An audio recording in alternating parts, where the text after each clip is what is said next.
Kia ora champions. On today's agenda is swapping out this coolant reservoir, which they're pretty common to go bad on these 3.6s. This one hasn't completely shit itself, but it's a little suspect, so we're going to swap it out for peace of mind. This thing's pretty straightforward to swap out. There's a plastic clip that's down here, which hopefully doesn't break on us, and then disconnect the hose off the top of the radiator, and then this thing should just lift right out.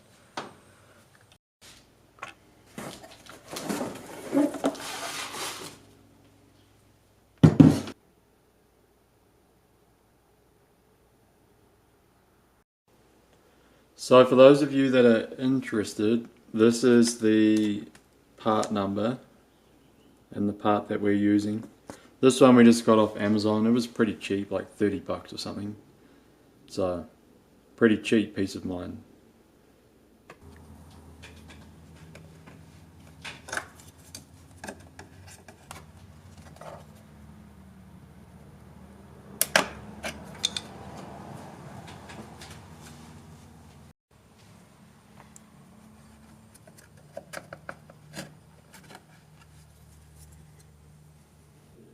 With a little bit of persuasion you'll get these things out.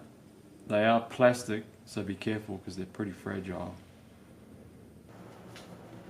Alrighty, after that little clip is out, you can pop the hose out of these and off the end of the radiator. A little bit of a twist should help it come off.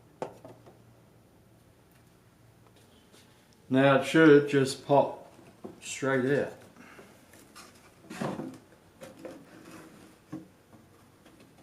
Just like that. So I'm going to swap out the cap. I prefer this Mopar one.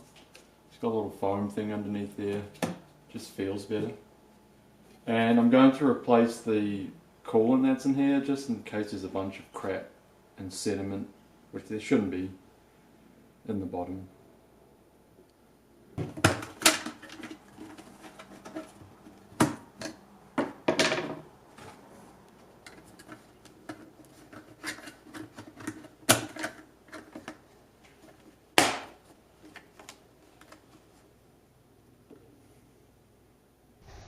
Doing some housekeeping while it's easy access. So what holds this thing in is these little tabs slide into the shroud around the radiator. This little thing sits into a recess, and then that top part gets held in by that plastic clip that we took out before to stop it bouncing out, essentially. So when we're putting it in, those little tabs, they'll face the front of the Jeep towards the radiator. And just wiggle it in. And with a little bit of pressure, it should go down and clip into place. Just like that.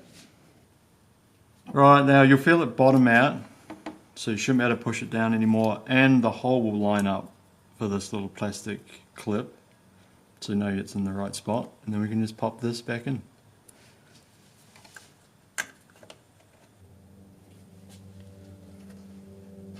Alright, push our little tab in, Bob's your auntie.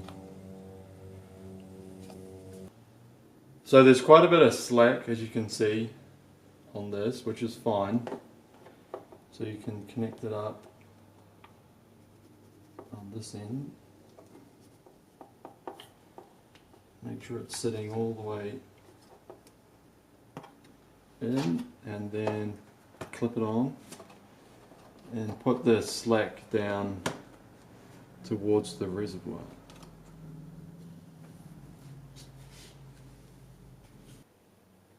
So this is the antifreeze that we're using, which this is just based on the owner's manual recommendation. This is the concentrate, so we do have to dilute it 50%.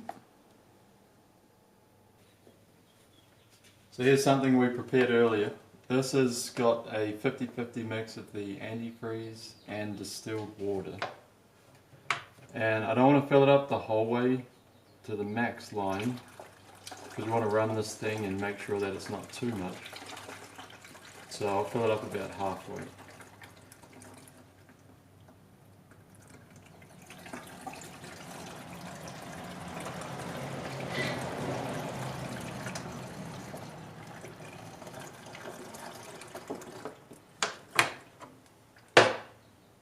Something like that. So we'll run it for a little while, check it, and we should be good.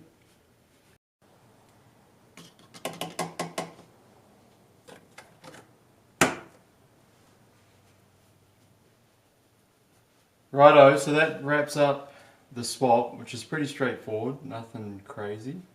But thanks for watching. We hope you guys enjoyed the video. And don't forget to like and subscribe. We've got something pretty exciting parked next to this Jeep, and that video will be dropping soon.